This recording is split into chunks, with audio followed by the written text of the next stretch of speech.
Hey kids! I'm so excited you're able to join me again this week. And I don't know about you, but I've been having a lot of fun learning about all the animals of the Bible that we've been talking about. And again today, we have another animal that we're going to discuss. But there's something about this animal that, I don't know, because he's not very popular. And in fact, it kind of has a bad reputation. Do you know what reputation means? Yes, no, kind of. Reputation is what people think of you. It's kind of like an opinion. You might have heard like your parents say, oh, let's go to this restaurant because I've heard really good things about it, which means it has a good reputation, which means it's a good place to eat, or maybe it's about a person, how they have good reputation, which means they usually do nice things, they treat people well. But you may have also heard people say, oh, I don't want to eat there. I've heard bad things about it. Or we should stay away from that person because that person is just not a good person, which means they kind of have a bad reputation, which means maybe they get in trouble a lot, or they do a lot of bad things, or it's just not a good place to eat. Bad service or something. So today, our animal that we're going to talk about is a bird called a raven. Now, if you're watching with your parents or after the video is done, just ask your parents, what would they rather have by their house? A raven or a robin? Go ahead, ask them. What'd they say? Robin, yeah. I figured they'd probably say robin. I would say robin also, because ravens, nobody really likes ravens. They just have that bad reputation. Now, ravens usually aren't harmful to humans. In fact, they actually enjoy eating plants and small animals. In fact, they even eat dead animals. Ugh. But what gave the ravens their bad reputation is that they tend to be quite a big pest, which we know what pests are, right? They're annoying, they're a pain. Ugh, we just want them gone, right? Well, because they like to eat plants, which means they like to eat crops, which gets the farmers really angry at the ravens. So they do not like ravens at all. So that's kind of where they started getting their bad reputation from. Now, you might not see them here in Sioux Falls very much, but they are popular in other parts of the country. And in our Bible story today, we're going to talk about the raven, but the raven is actually a good thing, and it's very helpful. Just like how our story we talked about last week with Jonah, where God sent a big fish to rescue Jonah and help him, God also sent ravens to help another man in the Bible named Elijah. So let's read about him, shall we? In 1 Kings 17, verses 1 through 6. Now, Elijah the Tishbite from Tishbe in Gilead said to Ahab, as the Lord, the God of Israel, lives, whom I serve, there will be neither dew nor rain in the next 2 years except at my word. Which means they were going to have a very dry drought. Then the word of the Lord came to Elijah. Leave here, turn eastward, and hide in the Kerith ravine east of the Jordan. You will drink from the brook, and I have directed the ravens to supply you with food there.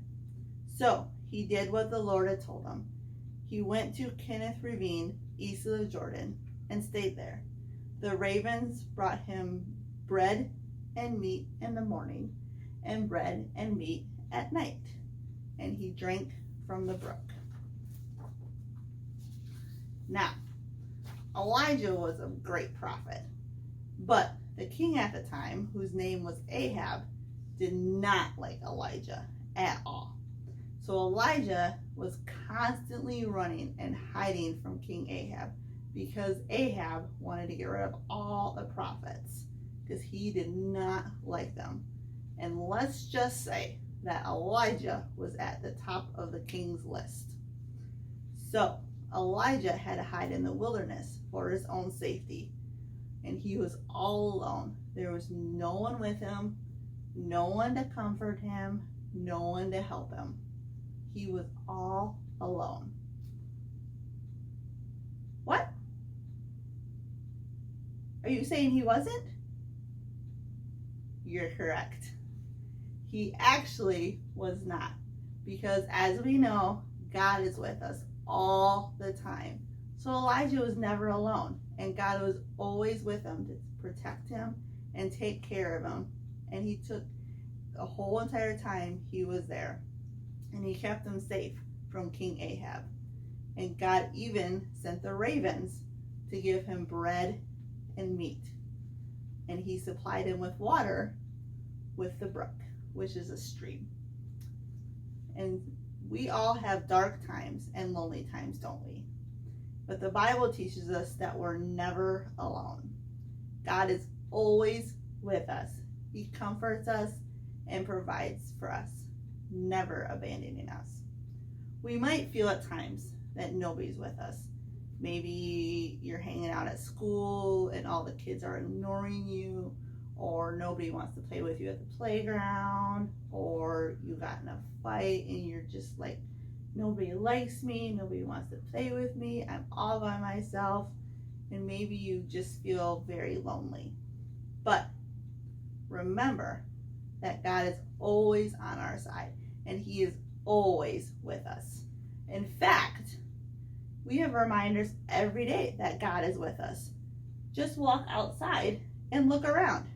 You'll probably see some trees, some grass, some flowers, or maybe you might see a dog walking by or playing outside, or maybe there's a pesky little fly flying around you, or some bugs pollinating by the flowers. And if you listen closely, I bet you could probably even hear a bird singing. And these are all reminders that this is God's creation and how close He is with us. So if you get sad this week, or if you ever feel like you're alone, just look outside your window, or go for a walk maybe, if your parents will let you, and look around at all the creation, and maybe even listen for a bird singing, and you'll be reminded that God is right there, and He always loves you. Now, you don't have to go outside to find that out, of course. You can just always pray with Him or read the Bible. God just likes to hear you talk, but He likes to give you reminders that He is always with you. Now, let's review our memory verse, shall we? Now, I played a little game with you, boys and girls, and I took out a few words. So let's see if you can fill in the blanks. You think you can? Okay. Let me hear you. On the count of 3, we'll see. You ready? 1, 2, 3, go.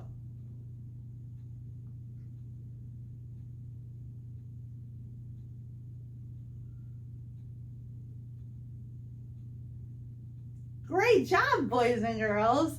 I hear a lot of you learning your memory verse really well. But there's a couple of you that are still learning, and that's okay. Because reading it and remembering it is tough sometimes. But the more practice you get, you'll get it. So let's read it all together, shall we? Lord, show me your ways. Teach me how to follow you. Psalm 25, verse 4. Well, thank you, boys and girls, for joining me this week. I hope you enjoyed learning about Elijah and the ravens taking care of him by bringing him food, and how we learned that God is always with us and He will always take care of us. And now I would like to read you a little story that kind of shares that same thing.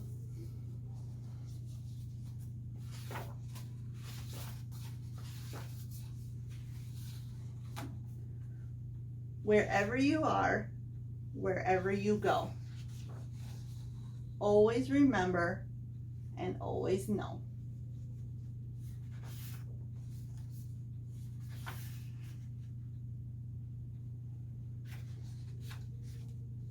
That shimmering star, that's me winking at you. That drifting cloud, that's me thinking of you. That inviting ocean, that's me waving at you. That clap of thunder, that's me raving about you. That persistent mosquito, that's me bugging you. That butterfly on your shoulder, that's me hugging you. That bright sun, that's me beaming at you. That beautiful rainbow, that's me dreaming of you. That pouring rain, that's me missing you. That soft breeze, that's me kissing you. That feeling you always have in your heart, that's me loving you. Whether together or apart. So thank you, boys and girls, and I will see you again next week. Bye.